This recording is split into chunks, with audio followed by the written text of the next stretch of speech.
The brother has asked a question. In Eastern countries, people eat Paan, tobacco, Paan Supari Gutka. It's permissible. أعوذ بالله من الشيطان الرجيم بسم الله الرحمن الرحيم رب اشرح لي صدري ويسر لي أمري واحلل عقدة من لساني يفقهوا قولي. The brother is asking a question. In Eastern countries, many people eat a Paan Gutka, Paan Supari, or the Supari, something like that, and the Paan. And well, coming to the, if I make it like a very simple answer to that, that's haram. Now many people try to contradict me, and many people try to counter argue with me why this is haram. I'm not taking any alcohol in there. It's not something like drugs in there. It's not something like that. So let me try to make them understand why this is haram and why this is forbidden. I'm going to give you an example. There's a hadith, the Prophet ﷺ, once the Sahaba walked into the masjid and he ate an onion. The Prophet ﷺ asked him, when you come to the masjid, do not eat an onion. And why would the Prophet ﷺ told him to do not eat an onion to come to the masjid? Because the masjid is a house of Allah. We have to be very disciplined, we have to be very mannered, we have to clean ourselves, not just like we walk in, we eating any garbage in our mouth, and we can just walk in and smelling. And understand something, this is not something it's a smelling, and this is also being distracting the people who are praying. Because what happens when they pray, the bad odor is coming into their nose. They are smelling and they are being distracted from what they are reciting. So this falls into the forbidden. Now why the Paan, Supari and the Gutka and the cigarette, I'm going to include the cigarette in that. This falls into the same category with this kind of things are totally haram. In the matter of cigarette, and let me just mention about the cigarette. The cigarette that is smoked, why this is haram? Because many people say this is just like a habit and just to waste our time, just to relieve ourselves from a headache. Cigarette, when we smoke the cigarette, we know by scientifically, by medically, it has been totally very positively proven by the medical records and in the laboratories, and even scientifically it is being proven that the smoking is a cancer. And how does the cancer? Because what happens when you smoke that, you have a fresh air going into your lungs. What happens when you smoke even a little bit? You're taking some type of a poison into that lungs. You're telling lungs, okay, take the poison. Each time you smoke, that dirty smoke that goes into the lungs, it is keep damaging.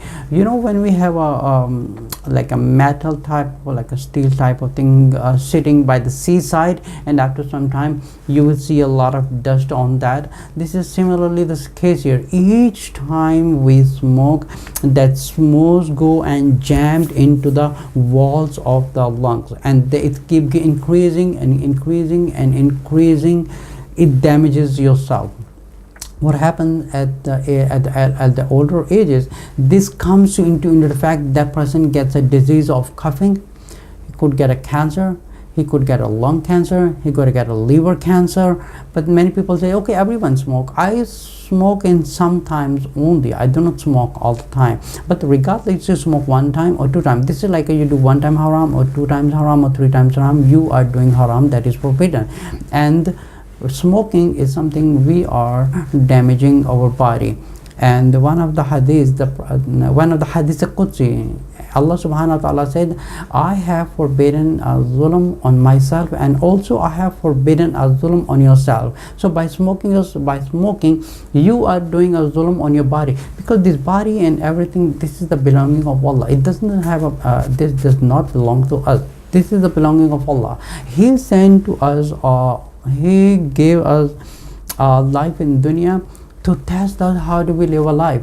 Like in Surah Al-Mulk verse number 2, it says, Alladhi khalaqal mawta wal hayata liyabluwakum ayyukum ahsanu amala. And also in Surah Zariyat verse number 56, Allah subhanahu wa ta'ala says, وَمَا خَلَقْتُ الْجِنَّ وَالْإِنسَ إِلَّا لِيَعْبُدُونَ. I have created the humans and the jinns to worship me. So when we are using a body for our own self in something what is forbidden, that is something we are doing a zulm, and also that is haram. And doing a zulm on ourselves, that is haram.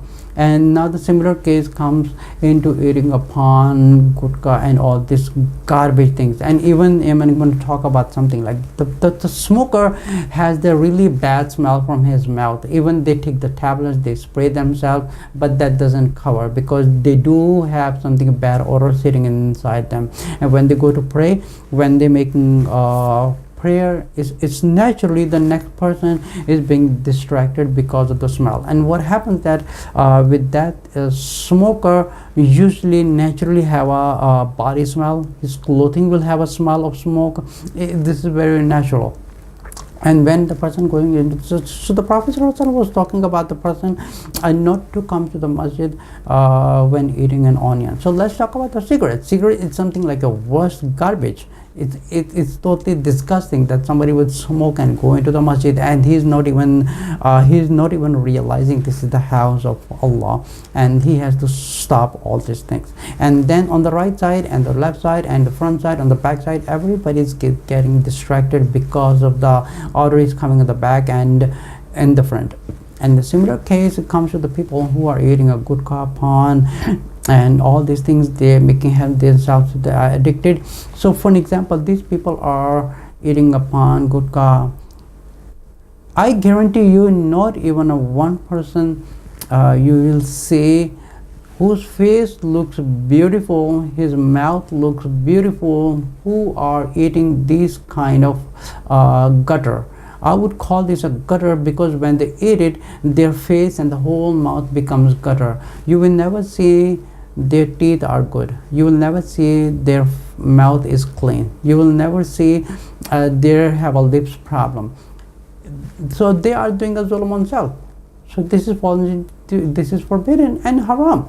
So mostly people who does that, the majority people who does that in India, and extremely high rate in Bangladesh, and number 3 I would say Pakistan. And in Pakistan, majority population does that. That's in Karachi. These people do that, and they are falling into the cancer, and they are damaging themselves. And look, I mean, think about it. You're going to the house of Allah, you're going to make a prayer, and you have a gutter mouth, walking into the masjid with your ugly teeth and your disgusting teeth, and smelling with a Paan and Gutka, and you damage yourself. And there's an extreme rate of people who have caused mouth cancer, teeth cancer, tongue cancer, inside throat cancer, because they are eating at garbage. Those people are doing business. They are selling a death to these people. Not even a death, they are forbidden. They are selling an evil. This risk is haram, and these people who are doing that, this is something which is forbidden. This is something they go to into the masjid with their ugly mouth and the whole ugly teeth coming out and smell coming out, and not even distracting themselves and also distracting the other people in the masjid. When you go to the house of Allah, you have to be very clean, in the very proper dressing, with the simple clothing. So eating this kind of habits by the cigarette, gutka, Paan, and all the things, making ourselves addicted to that, that's haram. We're doing haram because we're doing a zulm on our body, because this body belongs to Allah, not ourselves.